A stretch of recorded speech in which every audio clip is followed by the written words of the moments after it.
Football's back. Football's back this weekend. Next week? Tomorrow. Is it? Bundesliga this weekend. German team. Yeah. Oh, Saturday. Saturday. Yeah. I'll be honest with you, yeah. I'm not really excited about the German league coming back. Nah, not at all. It's football, though. It's football, isn't it? I'm not excited that it's coming back. I'm just excited to actually watch something that's new. That's not from 10 years ago. I already watched No, to be honest, do you know what? I actually just want to see. I just want to see if these ballers still have their ability. Like, I want to see if I'm going to see any rustiness. That's what I actually want to do. They're definitely going to be rusty. So it's going to be a bunch of jerky football games. I heard it as well. But then you got to think about it. Look at we got to come to the Danny Rose so-called. What did Sky Sports say he said? He was saying like basically he's not in favour. They were trying to say, but they used certain words which would connote that he was trying to show some kind of aggressive act towards. He said he don't give a fuck about what the nation standard. But they changed the narrative. It reads some next thing as if to say he's some madman. I think they left like trying to end it properly.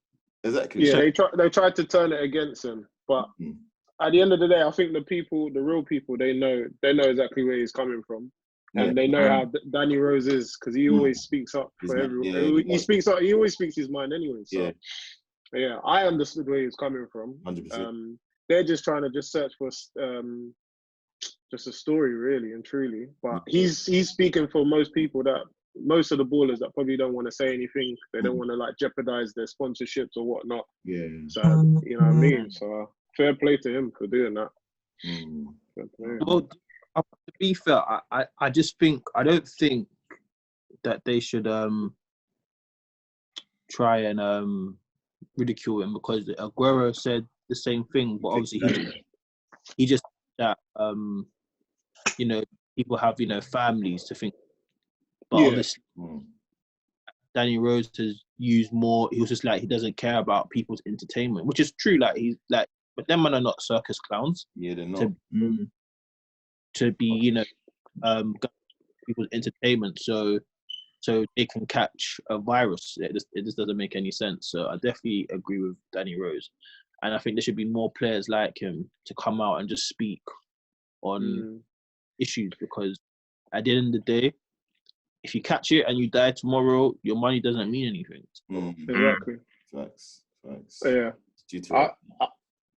I just think that what some of the media outlets are doing is wrong because they're going against Danny Rose now. Then for the people, for us on our level, we kind of, or the people that don't really see sense, they think that they can go and say stupidness or foolishness to Danny and be like, oh, well, that's your job.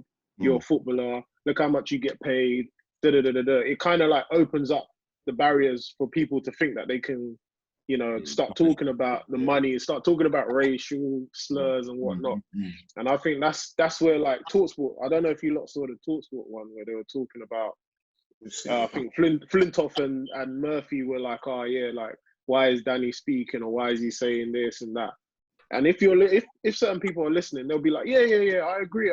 Yeah, he don't deserve it. Like, look how much money he gets, or look what he's doing, and blah blah blah. But then they're forgetting the things that Danny Rose has done. Like during this whole lockdown thing, look at how much money he's given to hospitals. Yeah, he was sending in parcels to the local hospitals or whatever in London. Do you know what I mean? Like they don't talk about that. As soon as he speaks up and he says something like, like what Sammy's saying about. We're not just here for entertainment. It's not just entertainment. It's also about we're human beings as well. They've completely forgot about it, and that's the thing that this is the problem with society because then this is what allows like your racists or your people that are just mad jealous about someone making money or whatever to just go at him without no protection, and that's why you got the thing going on with Ian Wright as well. Or kind of similar because we're in a society where we think. We can just say whatever to whosoever, do you know what I mean? Just based on the colour of their skin or how much they make, but it's wrong. It's wrong. But so I think, the media is definitely to blame because they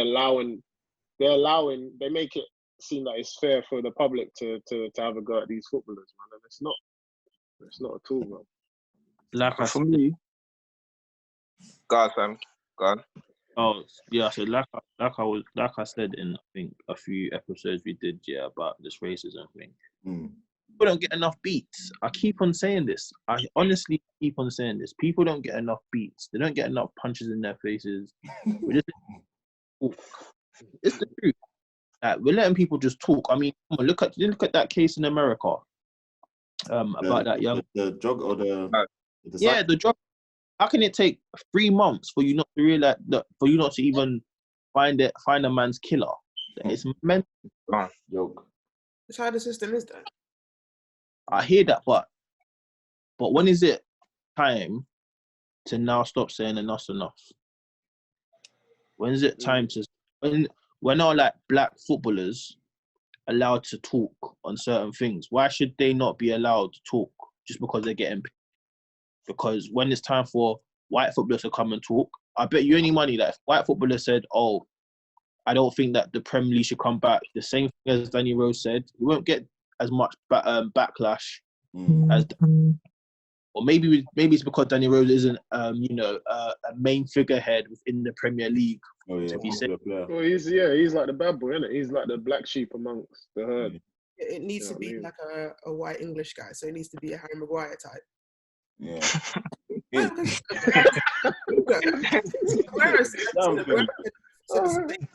no one really talks about it too much. He's technically white, but he's not English, so it needs to be a white English guy. Yeah. True. But who in the top 6 is even a captain? That's not white British. Only Harry Kane. Who's listening to Harry Kane? No, but everyone is though. Kane's not captain. Lloris is. Lloris is captain. Lloris is captain. Yeah. Oh, is it? Oh, shit. Oh, that's a shit. Okay, so that's Spurs. It's just Maguire. That's the English one, I'm pretty sure. In the whole of the top 6, Maguire's the early English. Henderson. What about Henderson? Henderson as well. Henderson. Okay. Henderson. Who's Arsenal's captain? Aubameyang. So he's the darkest. Wait, who's Chelsea captain? That's Piliqueta, I think. Oh yeah. Or centre back. I don't know. Captain. Yeah, so I just think that with the Danny Rose situation, I just think that he's talking facts at the end of the day. 100. It's just a case of like the Premier League, they just need to make sure they know what they are doing. He's talking facts, but they really don't like him, so it's like it's facts coming from someone they already don't like, so they're gonna try anything to kind of disgrace it. Certified the worst thing ever. That's the worst thing ever. Where did he go? Spurs to Newcastle, innit? Yeah, but on loan. Yeah. Coming from someone that the media has backed for many years, and he's had enough. So he's like, let me talk my thing. I didn't like because Danny Rose is like what 29, 30. He's got at least a minimum 3 to 4 years left in playing. And you know for a fact when he finishes playing, he is gonna rant and rave. He's and likely so he should. Do you understand? It's just like this whole when Pogba's getting slandered and all of that. It's enough's enough. Like athletes are allowed to have their say. Like just because sports, it doesn't mean that they're not educated or they don't know what they're talking about. It's a new thing though, because I watched that technically, the radio station, the NS10v10 thing all the time. So I watched it with Ian Wright and Julia Denuga. Yeah. And he was saying that the way even he sounded on the radio station is like a man who was clearly free. Okay. Like you get the difference between him being on the BBC and him being on like a black type of radio station, because the way he was talking was reckless and it was hilarious. Like it was he was just like proper enjoying himself. And I think he's said something about how back in the day when it was like earlier in his career, his agents and stuff would strategically maneuver him in a way that he wouldn't interact with black communities or black media things. They would deliberately, I think it was like a lot of the black footballers, their agents would, or whatever managements would deliberately move them away from black or black affiliated things because it wasn't good for the brand or whatever. Just talking about it, it's like, I can see that happening. 100. It's that I think it's that whole like divide and conquer type thing. It's control, innit? The more control you have, the better, innit? You got your circus clowns, quote unquote, to do whatever you want, and then go ahead and just say, oh yeah, boom, you man, yeah, if you do this for us, we'll pay you this, we'll pay X amount, but you can't obviously like try and do whatever on that side. It's just the same thing as like going to what I believe what Balotelli's trying to propose. Now, I know that me and Sam spoke about this like briefly before, but the bottom line is Balotelli is he was fostered. Was he fostered, right? Yeah, it was. Yeah. So he hails from Ghanaian descent, but then obviously he's gone to Europe and then basically been fostered by Italian parents, or, you know what I mean? So he's taken on the citizenship of an Italian. So that's very crazy in itself, obviously, for his story. But when you hear about his background and actually speaks about himself, then you hear more and you're like, okay, cool, it's more of an understanding thing. But he's trying to do, what he's proposing is a lovely idea. Do you know what I mean? There's so many great African or Black orientated players.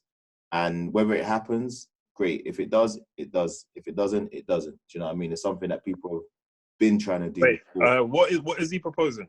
So he's basically saying every Black player should go back and build stadiums, at least 5 major stadiums in their country or in countries in Africa. So you know, like how over here we got what's our state, Wembley, and then in Spain it's probably like Bernabeu. Basically, like national stadiums, basically. Yeah, but he wants to basically saying that he wants to create an African league that can basically match. Not the one they have now, basically. Basically match like the Premier League and stuff like that. Yeah. So in order to be celebrated when you're playing and not like, you know, racially abused or people saying nasty things to you.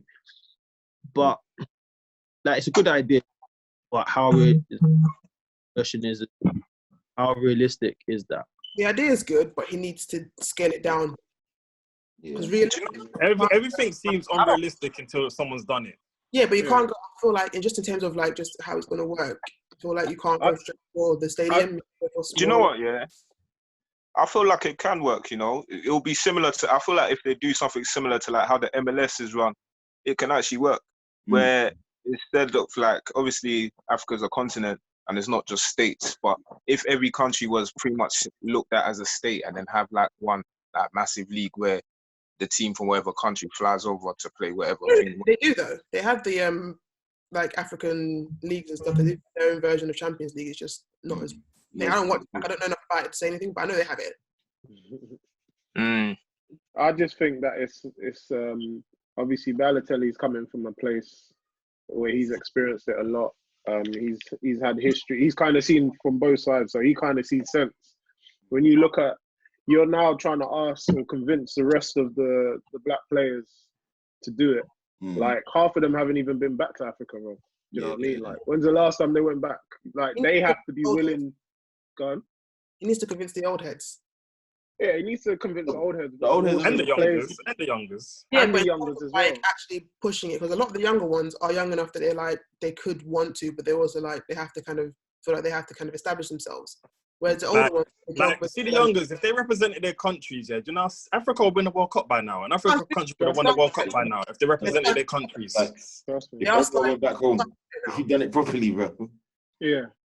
Crazy. Like, I can only say it from the Nigerian point of view, but the amount of ones who they are starting to get either because they're English but they're not, or they're like the ones who aren't given the chances at their birth countries. They are starting to kind of like figure out, like, let me play for my parents' country or whatever. I mean, like, Iwobi was born in Nigeria but he was raised here.